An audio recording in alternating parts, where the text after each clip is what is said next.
Bienvenidos a la clase de hoy. Como vieron la semana pasada, estuvimos viendo la primera táctica Columbo. Yo mismo. Y en las próximas clases vamos a ver cómo desempacamos esta táctica en 3. Hoy vamos a ver el primer paso de la táctica Columbo.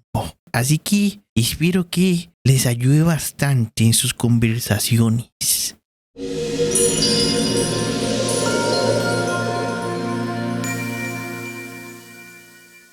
Aprendimos una táctica, que era la primera táctica de todas, que era la táctica Columbo, sobre algunos desafíos que planteé en la clase anterior, que vamos a repasarlos en esta clase también.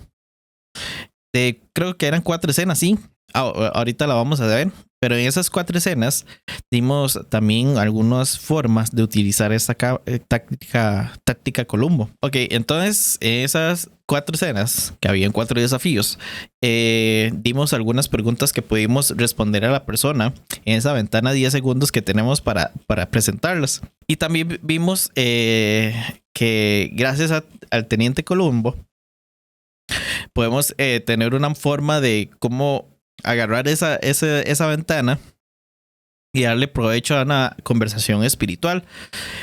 Y vimos todas las ventajas de por qué es bueno utilizar esta táctica. Y vimos que esta táctica se puede utilizar de 3 maneras. Por ejemplo, una es para recopilar información, que es la clase de hoy. Luego vamos a ver en la próxima clase sobre invertir la carga de la prueba. Y por último vamos a que también esta táctica sirve para hacer un punto. Entonces, bueno, obviamente cada táctica ayuda a nuestro plan de juego para poder tener mejores conversaciones. Y claramente siempre cada clase hacemos como un resumen de lo que aprendimos en ella. Para la clase de hoy, como verán, vamos a ya desarrollar bien las tácticas Columbo. Las 3 formas que vimos. Hoy es la táctica 1, que se trata de reunir información. Cuando el Teniente Columbo aparece en la escena de un crimen, necesita algunos datos básicos que le ayuden a orientarse. Necesita tener una idea general de la situación antes de poder decidir cuál será su próximo movimiento.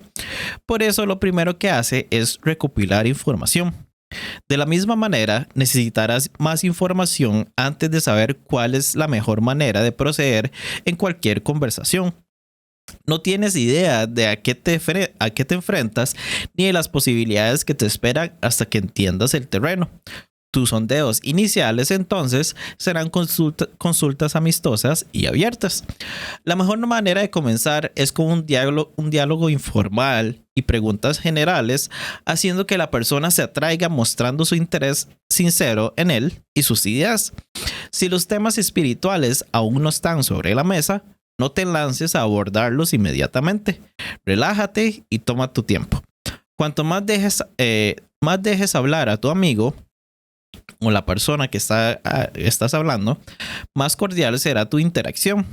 Es más agradable para él y supone menos trabajo para ti. Tu objetivo inicial es recopilar tanta información como puedas de la otra persona antes de continuar. Quieres que primero hable tanto como sea posible sobre sus propias convicciones.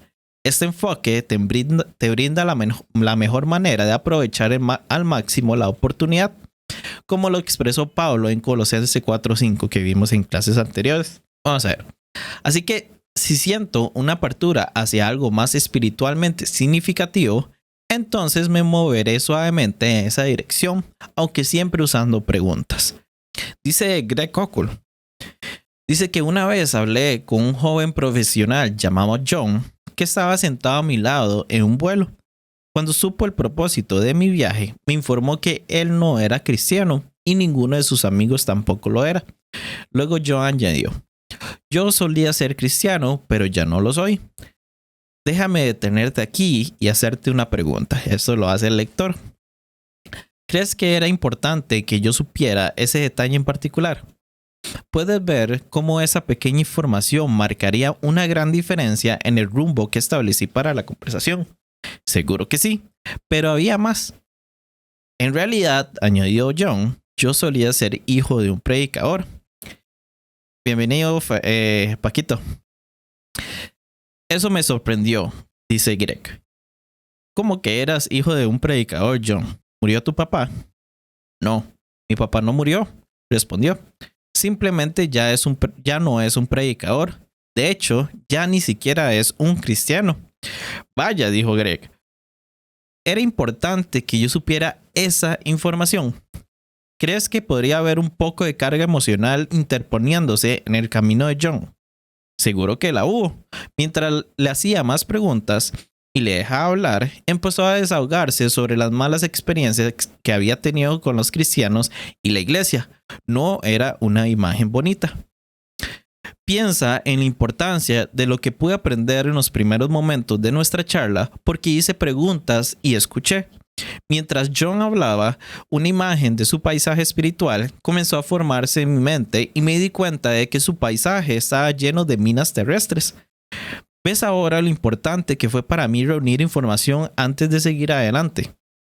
¿Te imaginas lo que habría pasado si me hubiera lanzado a ciegas a una presentación del Evangelio antes de dejarlo hablar? He estado allí y he hecho eso, él habría pensado, y le dolió. En lugar de eso, me tomé mi tiempo. Hice preguntas para aclarar, presté atención a su respuesta, exploré cuidadosamente con interés genuino en él y su dolorosa experiencia. Y como había estado escuchando en lugar de predicar, pude sortear los peligros. Así creo que puedes ver por qué recopilar información es el primer paso más importante en cualquier encuentro.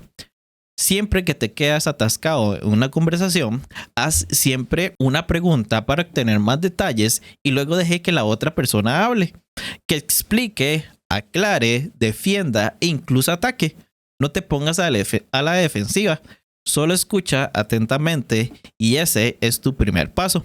Si te preguntas cómo hacer una transición más directa a las cosas más espirituales, podrías intentar hacer esta siguiente pregunta. ¿Dónde te encuentras en tu propio viaje espiritual? ¿O qué crees que te sucederá cuando mueras? ¿O qué pasa si mueres ahora mismo? Y luego vea qué dicen. Ten paciencia, atráelos, que escucha y que cuenten su historia. Así que te gustaría una pregunta modelo que te ayude a ponerte en marcha. Así que usa ¿a qué te refieres? Como dice en el tráiler de esta serie. ¿O qué quieres decir con eso? Esta pregunta proporciona una apertura natural para un mayor diálogo y no te supone ninguna presión. Se presenta de una manera suave y genuinamente curiosa. Es una forma sencilla y sin esfuerzo de utilizar Columbo como en estos ejemplos. Por ejemplo, si te preguntan, ¿crees en la evolución? Tú puedes responder, ¿qué quieres decir con evolución? Hay más de un tipo. ¿Cuál tienes en mente? Si te preguntan, ¿qué pasa con todo el mal que hay en el mundo? Puedes responder, ¿qué quieres decir con mal? ¿Qué hace que las cosas malas sean malas? Si te preguntan, ¿tomas la Biblia literalmente? Y se puede responder, eso depende de lo que quieras decir con literalmente. ¿En qué estabas pensando específicamente? Si te preguntan o te afirman que la ciencia ha demostrado que Dios no existe, puedes responder, ¿en serio? ¿Cómo hizo la ciencia eso precisamente? Si te dicen el aborto está bien porque el feto es un ser humano pero no una persona, puedes responder, ¿en serio? ¿Cuál es la diferencia entre los dos? Así que tu primera pregunta, Columbo, tiene enormes ventajas. Para empezar, esta pregunta atrae inmediatamente al no creyente o al creyente si el tema es teológico interno. De una manera interactiva, lo que lo convierte en un excelente tema para iniciar una conversación. Cuando Greg notó las joyas que usaba la bruja de Wisconsin, creo que en la primera clase, y le preguntó, ¿esa estrella tiene un significado religioso? ¿Qué es una variación de qué quieres decir con eso? Generó una interacción productiva. Dice Greg aquí en esta parte. A veces tu primera pregunta estará dirigida a una afirmación o tema de discusión específico. Otras veces la pregunta será más abierta. A medida que continúa el diálogo, guía suavemente la conversación hacia una dirección espiritualmente más productiva con preguntas adicionales si puedes. Así que cuando adquieres el hábito de recopilar información primero, a veces descubrirás que la claridad adicional que resulta de tus preguntas es todo lo que necesitas para rechazar una objeción. Cuando te dicen que la reencarnación fue originalmente parte de la enseñanza cristiana, pero fue eliminada de la Biblia en el siglo IV. Bienvenido, Danielito. Así que si te dicen eso, le pedirás que explique eso. O sea, eso es una variación de nuestra primera pregunta a Columbo. El diablo, como suele decirse, está en los detalles de semejante desafío. Así que ¿cómo puede alguien eliminar líneas seleccionadas de texto? Y esta es una respuesta a esa objeción. ¿Cómo puede alguien eliminar líneas seleccionadas de texto de decenas de miles de documentos escritos a mano que han estado circulando por la región del Mediterráneo durante más de 300 años? Esto sería como intentar eliminar en secreto un párrafo de todas las copias del New York Times, que es una revista muy popular, de ayer. No se puede hacer. Y yo aquí agrego un ejemplo aquí más reciente, o es tratar de borrar un video de YouTube de algo bochornoso de algún famoso, o no sé si vieron hace poco que un católico hizo un video ahí en contra de Santiago, lo borró en todos lados, se sentó en Facebook, ahí lo agarraron, lo bajaron y luego lo subieron por todos lados y ahí, o sea, ya no se puede borrar eso, ya lo bochornoso quedó ahí para siempre, entonces es imposible decir que ya no existe, ¿verdad? Así que todo el mundo lo bajó, lo resubió sabiendo que lo iba a borrar si se dan cuenta. Así que tu primera pregunta casi siempre descubre información valiosa que no habrías recibido si no lo hubieras preguntado. Muchas objeciones surgen debido al pensamiento confuso que resulta de la falta de claridad. Tu primera pregunta a menudo elimina ese obstáculo al obligar a la persona a ser precisa acerca de lo que quiere decir. Así que ¿cuál es la razón de por qué esto funciona? Tanto para que la persona sea más claro en lo que afirma. Hay 3 razones por las que es importante recopilar información. La primera es que no querrás malinterpretar a la persona con la que estás hablando. Eso es prácticamente es una obligación del cristiano ser caritativo, sería la palabra exacta. Todos los cristianos deben, y es prácticamente una obligación, ser caritativo, bueno, casi digo caricatura o algo así, caritativo hacia la otra persona y hacia sus comentarios.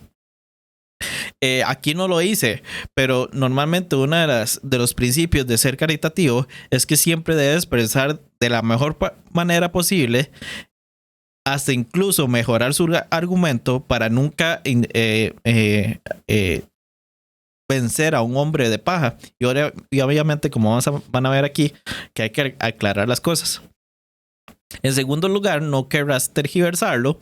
Y en tercer lugar, no querrás que se malinterprete a sí mismo. Ser caricatura lo tengo. Sí. Respecto al primero, algunas preguntas o desafíos son tan vagos que es difícil saber qué hacer con ellos. No tiene sentido seguir adelante si estás confundido o no tienes claro lo que se dice. La afirmación "todo es relativo" es tremendamente ambigua. Nunca se debe pasar sin una solicitud de aclaración. Preguntas como ¿qué quieres decir con relativo? ¿O es todo relativo? ¿O esa misma afirmación es relativa para ti? ¿O se aplicaría incluso a tu afirmación lo relativo? Todas estas preguntas son correctas para iniciar una conversación. Otros desafíos son más complejos. Contienen una serie de cuestiones específicas mezcladas que es posible que tengas que desmenuzar primero con más preguntas. A veces la gente afirma que Dios no es necesario para explicar la moralidad porque la evolución puede hacer el trabajo. Dado que nuestra supervivencia depende de una ética compartida, según el argumento, está claro cómo la selección natural ha estado trabajando como un contrato social.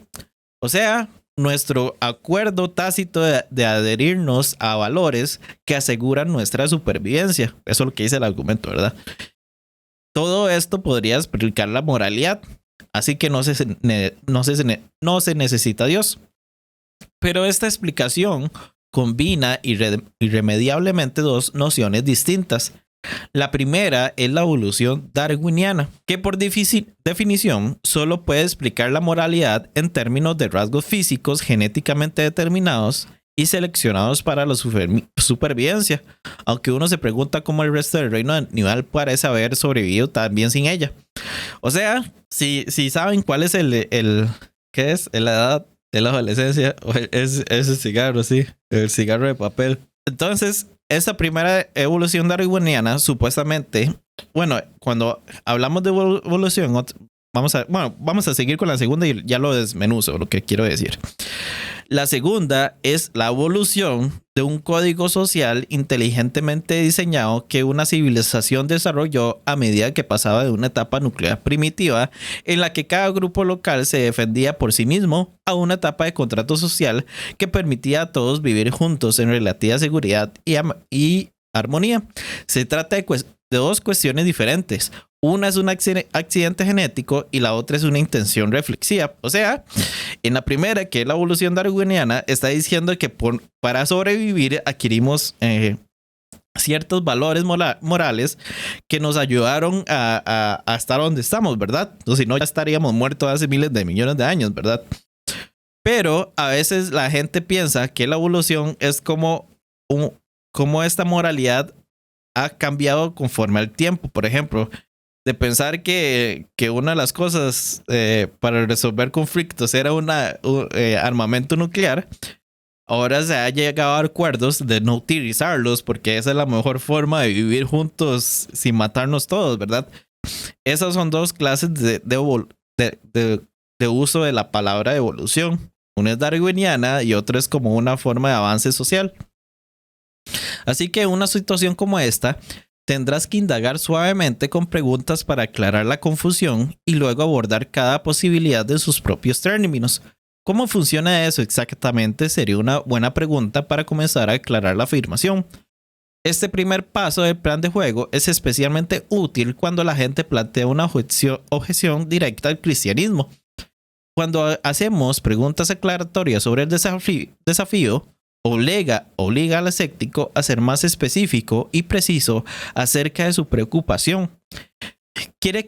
Yo quiero que mi amigo explique su punto de vista tan claramente que yo no lo interprete. La segunda razón en pantalla por la que deseas dejar claro el punto de vista de otra persona es que si no comprendes el punto de vista de esa otra persona, puedes tergiversarlo. Este es un paso en falso grave, incluso cuando se comete por accidente. En lugar de luchar contra el problema real, o sea, la perspectiva real de tu oponente, creas una invitación sin vía, o sea, un hombre de paja, que luego derribas fácilmente. Si eres culpable de utilizar la falacia del hombre de paja, esto es una falacia informal, pero que es establecida en libros de texto, que esto no hay forma de defenderlo, se está cometiendo algo que no se puede argumentar bien. Es posible que descubras que has refutado brillantemente, entre comillas, una perspectiva, pero la otra persona no la comparte. Así que preguntar qué quieres decir con eso o a qué te refieres, te ayuda a evitar estos dos primeros errores. Dice Greg que hay momentos en que la discreción es la mejor parte de la valentía. Si tu esposa o tu amiga, lo que sea, o tu mejor amiga, te llama idiota, no le preguntes qué quieres decir con eso, porque ella con gusto podría aclararlo. Entonces eso es bastante claro, ¿verdad? hay que ser bastante inteligentes cuando uno pregunta eso. No a las cosas obvias. La historia de mi vida. Así que De nuevo, pasando a la lista, la tercera razón es la pregunta ¿qué quieres decir con eso? O alguna variación. Es tan útil porque ayuda a la otra persona a tener más claridad en su propia opinión acerca de su punto de vista. Sé que esto suena extraño, pero aquí hay un punto. A veces, la razón por la que estás confundido acerca de lo que quiere decir la otra persona es porque está también confundida.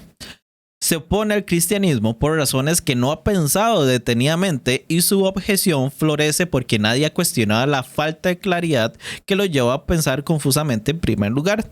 Tu primera pregunta lo obliga, tal vez por primera vez, a ser más preciso. En ocasiones, tu consulta tendrá un efecto sorprendente. A veces los críticos se lanzan a una conversación con la cabeza llena de certeza y confianza solo para que se les explote cuando les haces esta simple pregunta.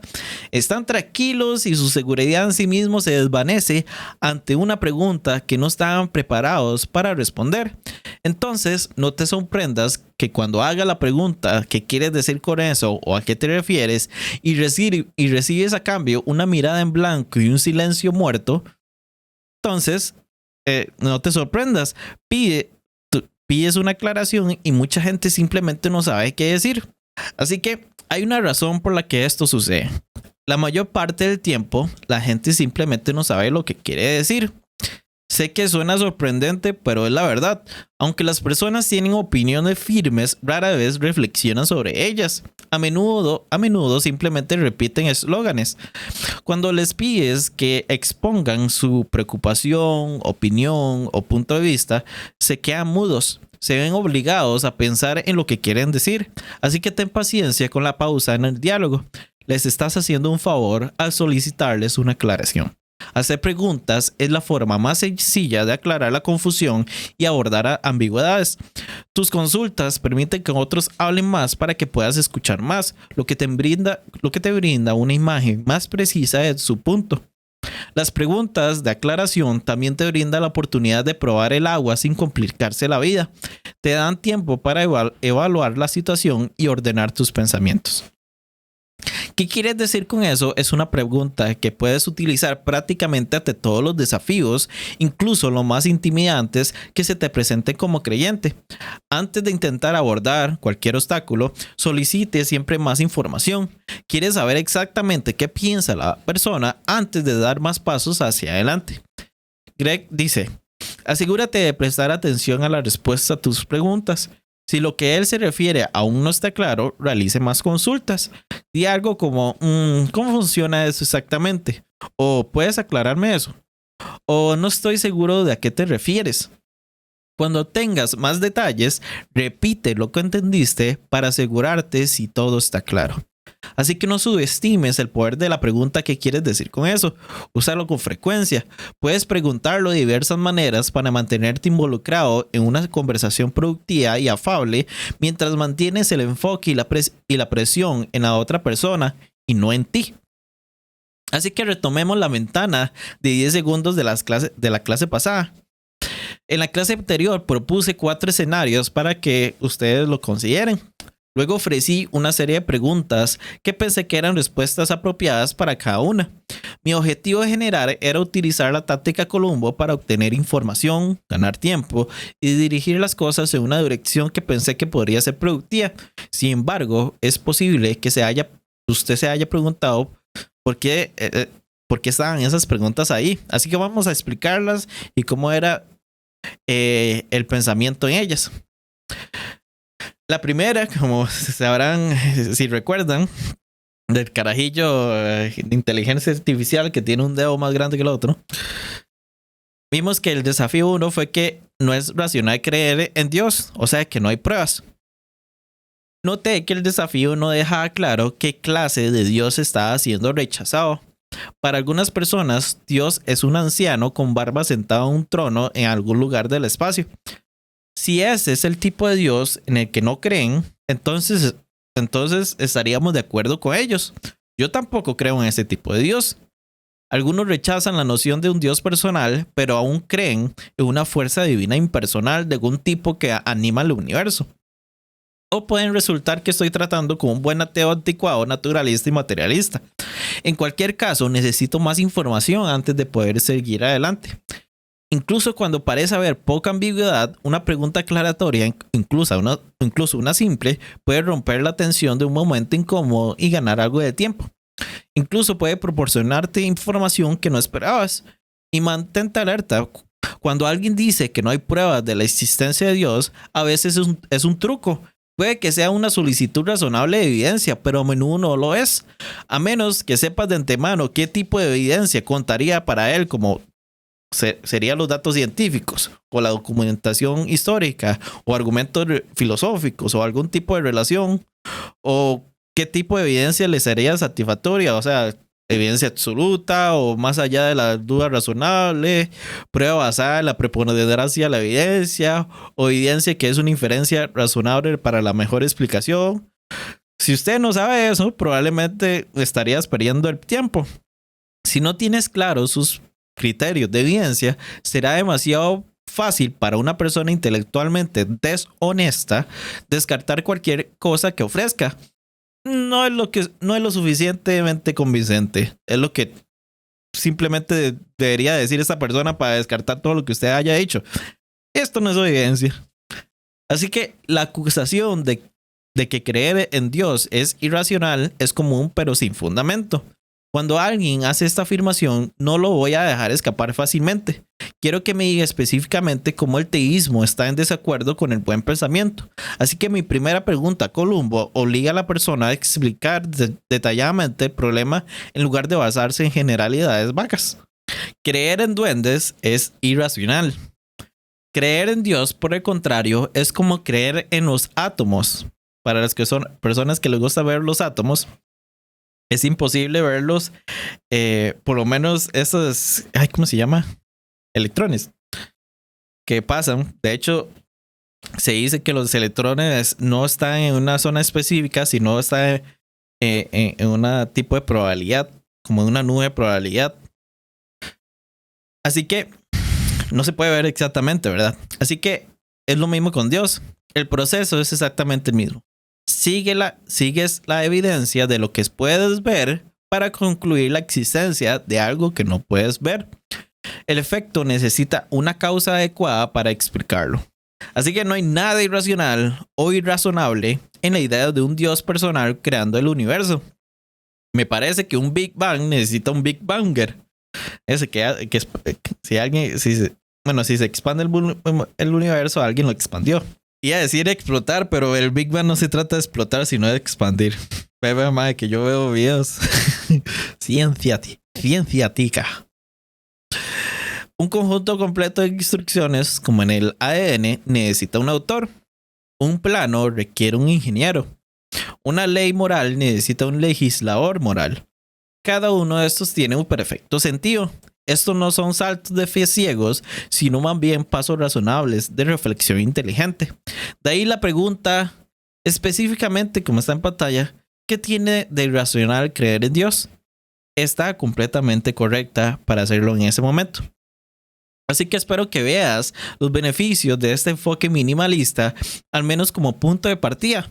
Cuando te encuentras por primera vez con un ateo, podrías lanzarte algo como el argumento cosmológico Calán o el de la contingencia. Obviamente si usted lo sabe y lo entendieras y lo pudieras recordar, pero eso sería como algo muy prematuro. ¿Por qué complicarse las cosas? Una pregunta así de simple, de qué quieres decir con tales cosas, te sirve mucho mejor al principio. Así que vamos con el desafío 2. Que esta persona afirmó que el cristianismo es básicamente igual que todas las demás religiones, siendo el amor el importante denominador común, y además está mal que los cristianos digan a otros cómo vivir o creer. Y vimos estas preguntas en pantallas. El retador presenta aquí otra objeción común al cristianismo, que es el pluralismo religioso. La idea de que no existe una sola religión verdadera, sino que todas las religiones son caminos igualmente válidos hacia Dios. Estas preguntas pretendían aprovechar una serie de debilidades de este punto de vista. Así que en primer lugar, los comentarios muestran una comprensión ingenua de otras religiones que varía enormemente en cuanto a creencias fundamentales. Para algunos, el budismo, por ejemplo, la existencia de Dios es irrelevante para su ideología. En cuanto a que el amor sea el elemento unificador, es una característica importante de las religiones monoteístas como el judaísmo y el cristianismo, pero no de algunas religiones no teístas como el animismo. En segundo lugar, el pluralismo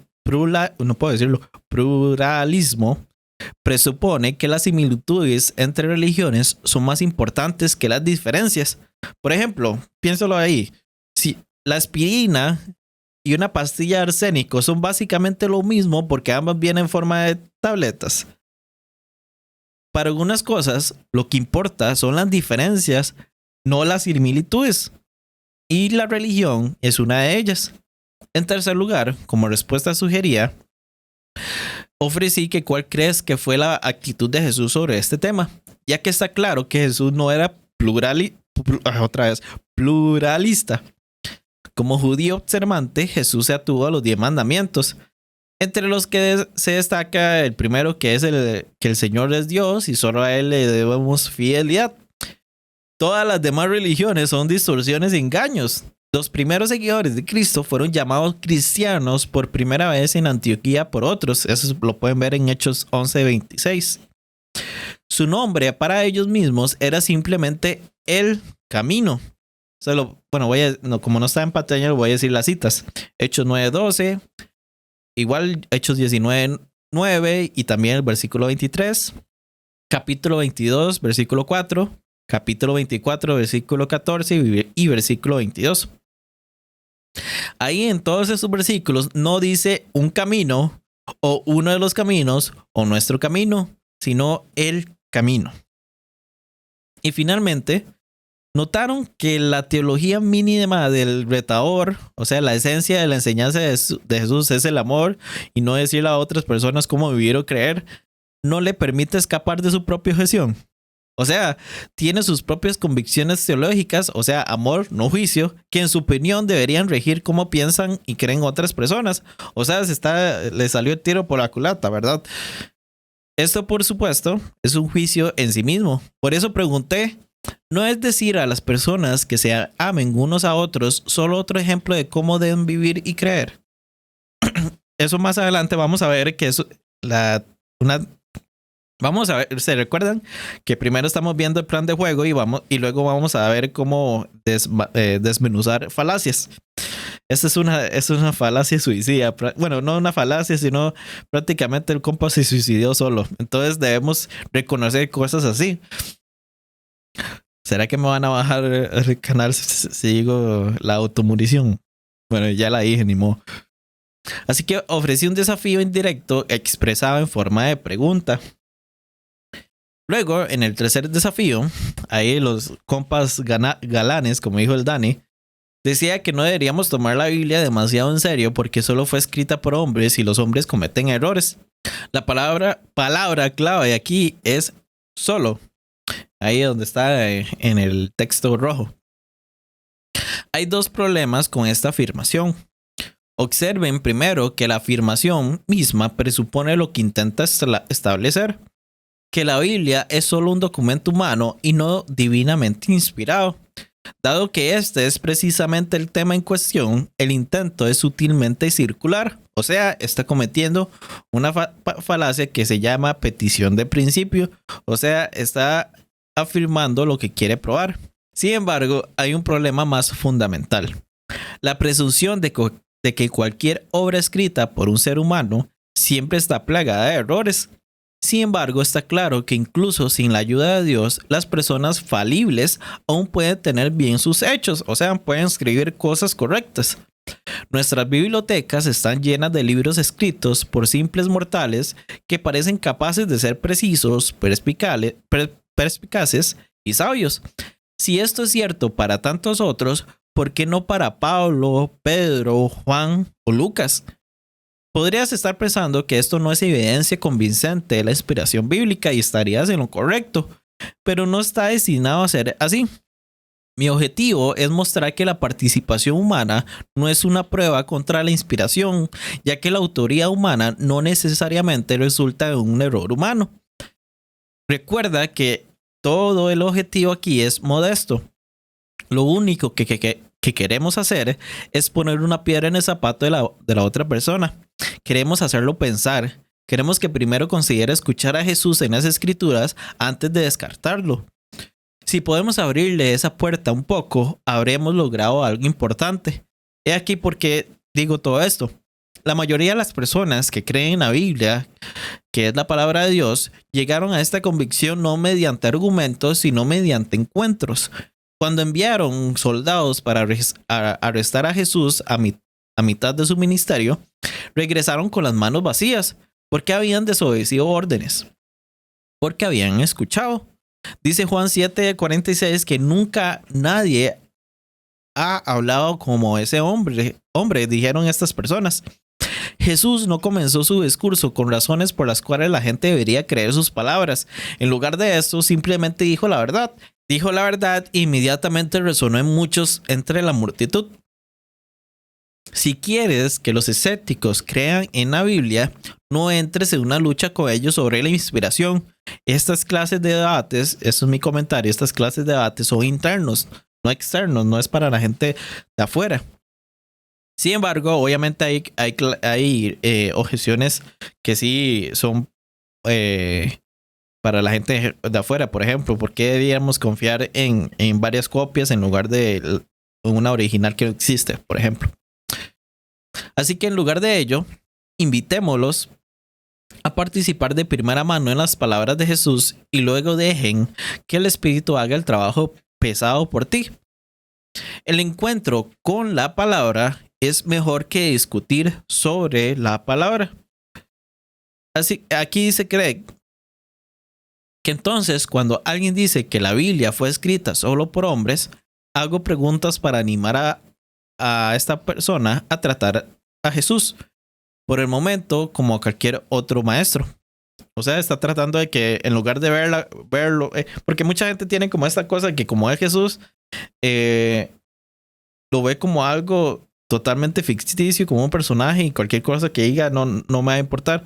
Lo que está tratando de decir aquí Greg es que si usted le hace caso a un mae de YouTube que enseña matemáticas para que usted pase los exámenes, vea también, bueno, y usted le hace y usted cree que está diciendo la verdad, pero véalo también así a Jesús y no ponga sus lentes y sus presuposiciones sobre Jesús como algo mítico, sino como una persona real que está diciendo cosas que podrían influir bastante en su vida.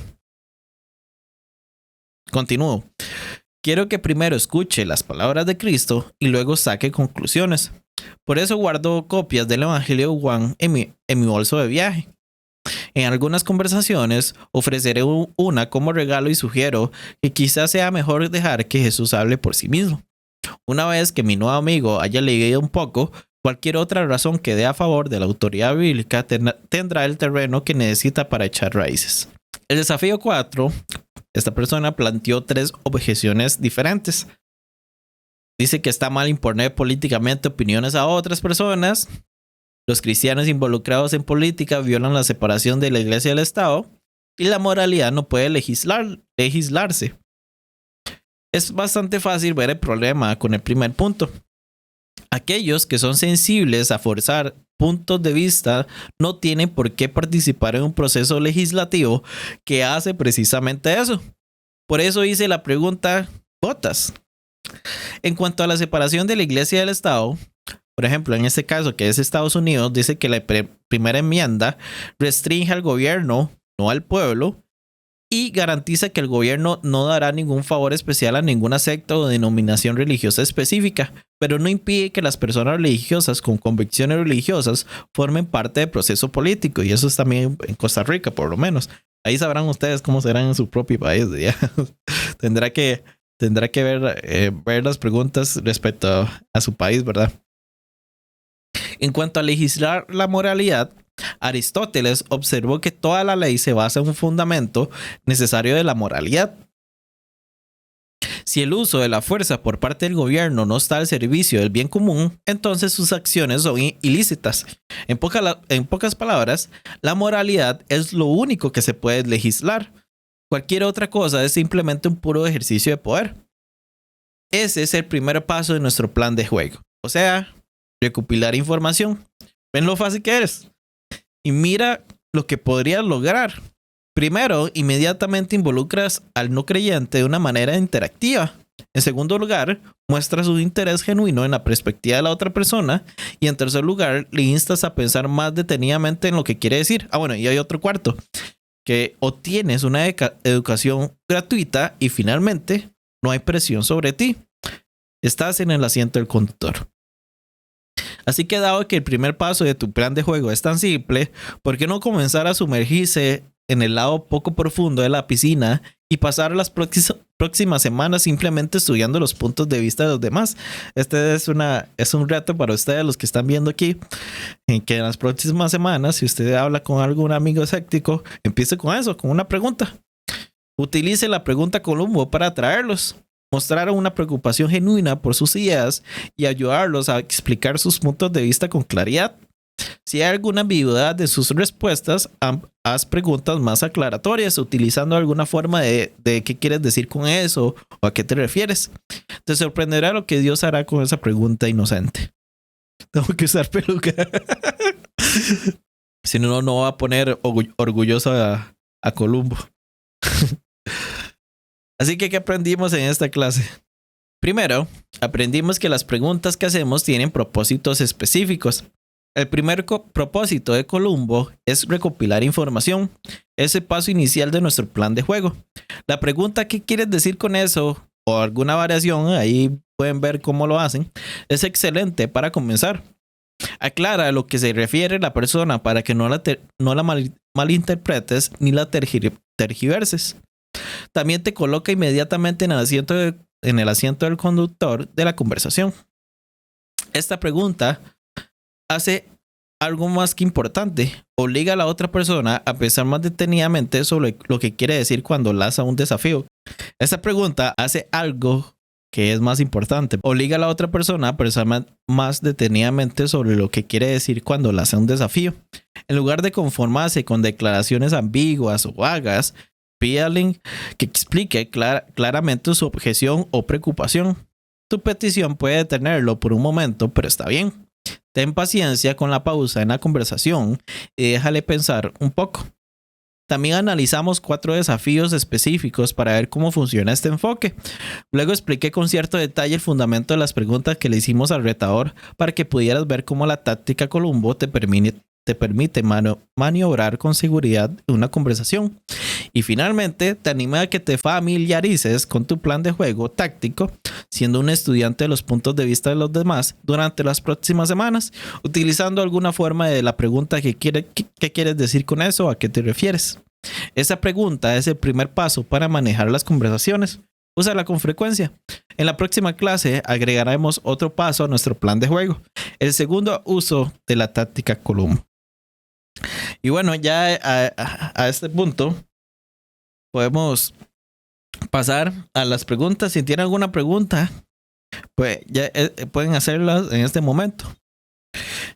No sé si les conté, pero hace unas semanas estoy en una campaña evangelística.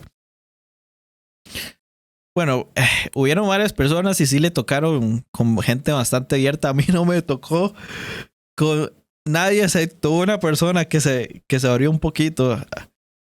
Y era un compa ahí que iba en bicicleta saliendo de un supermercado y me vio yo con el rótulo ahí. No me acuerdo qué decir el rótulo. Y ahí bueno, en resumidas cuentas, él nos dijo que estaba viendo lo que hacíamos y que fue muy interesante y vino a hablar con nosotros sobre eso. Obviamente lo invitamos a una iglesia. Él decía que sí había escuchado eso, que del Cristo, pero que no está yendo a ningún lado. Lo invitamos, pero nunca llegó a la iglesia ni modo.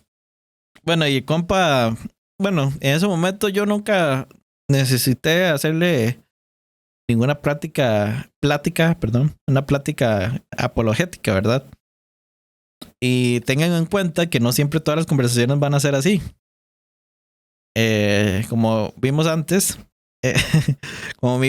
no es necesario, casi siempre una de las cosas que aprendemos de la apologética es que no muchas personas, casi que la minoría, van a requerir evidencia sobre esto, pero recuerden que es el Espíritu Santo que nos ayuda por medio de los argumentos a atraer a personas, así como las personas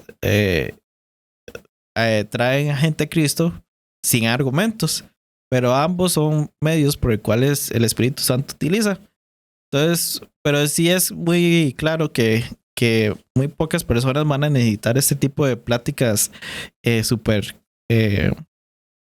elaboradas o confusas o cosas así que a veces uno pasa estudiando apologética, estudiando objeciones súper difíciles, aprendiendo filosofías cuando no siempre va a resultar así.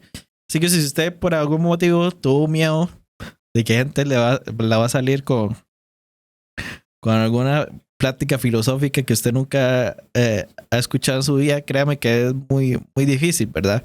Entonces, no tenga miedo en esa cuestión. Que dice, la mayoría de veces te topas con gente con una visión distorsionada del evangelio. Sí, es muy bueno saber bastante. Eso sí es muy importante saber sobre la resurrección de Jesús.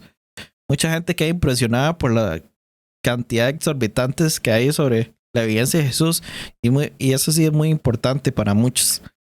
Que saber que lo que creemos es basado en historia y en testimonio de gente que al fin y al cabo es la manera en que nosotros creemos que existe, por ejemplo, que existió Napoleón Bonaparte o no sé, Abraham Lincoln, gente histórica, porque tenemos registros históricos de su vida. Lo que puedo decir es que son muy pocos los que en realidad basan sus creencias, ateos y religiosos, después de un análisis profundo de argumentos filosóficos. Sí, nadie se toma en serio las cosas a veces. Sobre todo los ateos, los que en realidad lo hicieron, se autodenominan agnósticos. Pero si antemano se dicen que son ateos, ya te das cuenta de que no han estudiado nada. Sí. ¿Se recuerdan que existía un canal de una página de Facebook que se llama era Danan? No. Antes había el teísmo es una risa. O, bueno, no sé. Ya no me acuerdo ni. Eso fue hace tantos años que hubo páginas de Facebook de ateos. ¿Qué se habrán hecho? Yo no me acuerdo.